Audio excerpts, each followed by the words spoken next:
Bonjour Richard Monetti. Bonjour Bob. Deuxième album, Groove Story, tout est dans le titre déjà. Donc on vous connaît bien, vous êtes le fils de Roman, baigné dans le jazz manouche comme on dit, Exactement. mais en même temps vous avez évolué de manière complètement différente. Est-ce qu'on peut dire que cet album s'inscrit dans la continuité du premier ? Oui, c'est même une sorte de... Enfin, c'est une continuité et même, comment dire, une extension, c'est un peu l'aboutissement en fait du premier où c'était encore un petit peu frais et même si je l'aime beaucoup, mais celui-là c'est quelque chose de plus assumé et voilà, c'est vraiment l'aboutissement du premier, quoi. Quelles sont vos influences? Alors évidemment Django, ça on va pas en parler, mais après, vous vous êtes affranchi, on le disait, de ce style. J'aime beaucoup tous ces guitaristes américains en fait, et tous, parce que je cherche en fait la personnalité de chacun. Ce que j'aime, c'est la composition et tout ce qui est très personnel. Donc évidemment, quand j'étais plus jeune, c'était George Benson, Wes Montgomery évidemment, mais après j'ai John Scofield où je suis un grand fan, Pat Metheny, tous en fait concrètement. Dès qu'il y a un petit truc personnel, je suis preneur, quoi. Et comment vous déterminez votre propre style à travers tout ça? Comment vous arrivez à forger votre univers musical? Ça c'est difficile. Je sais pas. Je suis dans un flou complet. Je compose. Surtout pour les musiciens, entre guillemets, dans ma tête. C'est-à-dire que je pense pas à l'instrument, la guitare, je pense à la musique en général, on va dire.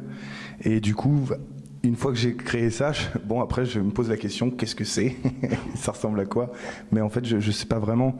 C'est un mélange entre le jazz, la fusion peut-être, enfin forcément. Un peu tout, Django évidemment. Ouais. C'est un melting pot de plein de choses, je pense. Alors vous dites que vous composez pour les musiciens, justement, parlons-en un petit peu de ce line-up, il est pas banal. Hein. Ouais. En fait, c'est la même formation que le Why Not, à une seule petite différence, c'est que j'avais invité Stéphane Guillaume sur 2 titres sur le premier, et celui-là, maintenant, il est sur tout le disque.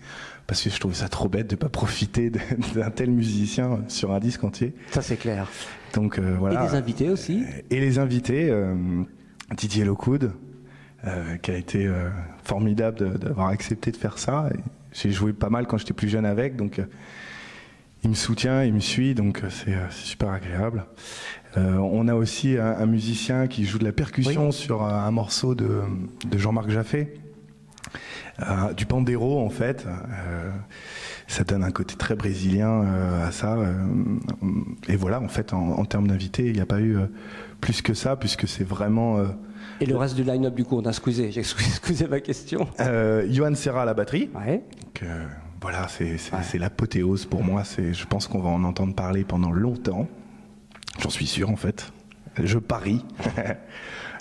Fred Dolnitz, qui a d'ailleurs eu le prix du Festival de Nice, un super pianiste et un super arrangeur, puisque Fred m'aide dans les arrangements, même dans la composition. Et presque en soi une sorte de directeur aussi artistique. C'est quelqu'un de très gentil et de très maniable, c'est très agréable de bosser avec. En tout cas, vous vous êtes trouvé effectivement. Hein. Je vous laisse le soin de rappeler le titre et le label sur lequel sort cet album. Alors le titre du disque, c'est Groove Story, et c'est le label bleu qui produit ce nouveau disque. Bon, on lui souhaite une belle vie en tout cas. Merci beaucoup Richard. Merci à vous.